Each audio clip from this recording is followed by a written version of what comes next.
నిన్నటి నుంచి మొదలెట్టారు సోషల్ మీడియాలో. అటు జగన్మోహన్ రెడ్డి, ఇటు వైసీపీ, ప్రతి సోటా నాయకుడు మాట్లాడాడు. చంద్రబాబు నాయుడు గారు సూపర్ 6 ఎత్తేయడానికి ఈ దారిలన్నీ ఎత్తుక్కున్నాడు. బుద్ధి ఉందా? జ్ఞానం ఉందా? సూపర్ 6లో ఇచ్చిన ప్రతి హామీ నెరవేరుస్తున్నాం. సిగ్గు లేకుండా, ఎగ్గు లేకుండా ప్రతివాడు ట్విట్టర్ ఉంది కాబట్టి రాసి పెట్టేయడమే. బయటకు వచ్చి మాట్లాడలేరు, విలేకరులు అడుగుతారని ట్విట్టర్ ఉందని, లేకపోతే ఒక ప్రెస్ నోట్ రాసి సోషల్ మీడియాలో పెట్టేస్తున్నారు. మళ్ళీ చెప్తున్నాను, ఏదైతే సూపర్ 6 హామీలు ఇచ్చామో ఇవన్నీ అమలు చేస్తాం. కొంత సమయం మేము చెప్పుకోరాం. మేము వచ్చినప్పటికి ఏముంది? చేతిలో చిల్లిగా అవ్వలేదు. మేము వచ్చినప్పటికి ఆంధ్రప్రదేశ్ ప్రభుత్వం వెంటిలేటర్ మీద ఉంది. వెంటిలేటర్ అంటే తెలుసు కదా, ఆ వెంటిలేటర్ పీకితే పేషెంట్ ప్రాణం పోతుంది. ఆ పరిస్థితిలో ఆంధ్రప్రదేశ్ రాష్ట్రం ఉంటే ఆంధ్రప్రదేశ్ ప్రజలు 22 స్థానాలు ఎంపీలు కూటమికి గెలిపించి ఒక మంచి నిర్ణయం తీసుకోవడం వల్ల కేంద్రంలో మన పరపతి పెరిగింది. ఈరోజు మోడీ గారు పోలవరానికి 12,500 కోట్లు ఇచ్చారు, అమరావతికి డబ్బులు ఇచ్చారు, నిన్న స్టీల్ ప్లాంట్కి డబ్బులు ఇచ్చారు.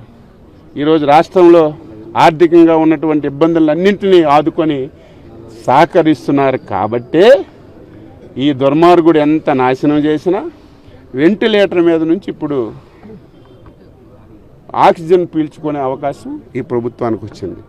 ఇన్ని కష్టాలు ఉన్నటువంటి ప్రభుత్వాన్ని ఇంత దారిలో తీసుకెళ్తున్నటువంటి ముఖ్యమంత్రిని అభినందవలసింది పోయి ఈ రకంగా మాట్లాడుతుండటం వాళ్ళ కర్మ. వాళ్ళు బాగుపడరు. అసలు అది ఒక పార్టీయే కాదు. ఆంధ్రప్రదేశ్ ప్రజలు కొద్దిగా అనుమానం ఉంది.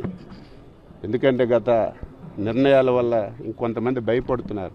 ఇటువంటి దుర్మార్గులు మళ్ళీ ఎప్పుడైనా ఈ రాష్ట్రానికి వస్తే మా పరిస్థితి లేదని. నేను ఆంధ్రప్రదేశ్ ప్రజలు నాడి తెలిసిన వ్యక్తిని. నేను మొన్నే చెప్పాను 164 స్థానాలు వస్తాయి.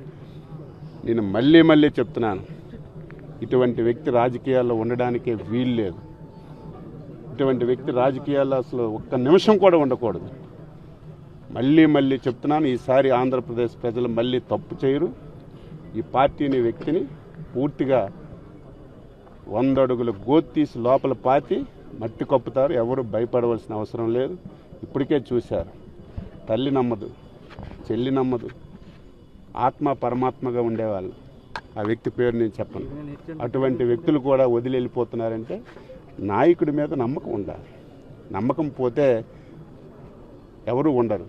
నాకు తెలిసి రాజకీయాల్లో మా పార్టీకి, మా పార్టీ నాయకులకి కష్టపెట్టినటువంటి రోజులు నేను ఎప్పుడూ చూడలేదు. అన్ని ఇబ్బందులు పెట్టారు, అన్ని కేసులు పెట్టారు, అన్ని రోజులు జైలు పెట్టారు, ఆస్తులకి మీద ఇబ్బంది పెట్టారు, వ్యాపారాలు దెబ్బతీశారు. కానీ చంద్రబాబు నాయుడు గారని ఒక శిఖరం ఉంది. ఆ శిఖరం మళ్ళీ మాకు కాపాడుతుంది. ఆ శిఖరం మళ్ళీ రాష్ట్రానికి ముఖ్యమంత్రి అవుతారని ఒక నమ్మకంతో మేము ఉన్నాం కాబట్టి అధికారంలో. ఈరోజు ఆ నమ్మకం లేదు. ఆ వ్యక్తి మీద, ఆ వ్యక్తి నడవడిక మీద, ఆ వ్యక్తి ప్రవర్తన మీద నమ్మకం లేక అందరూ వెళ్ళిపోతున్నారు. నాకు తెలిసి వీలైనంత తొందరగా ఖాళీ అయిపోతుంది.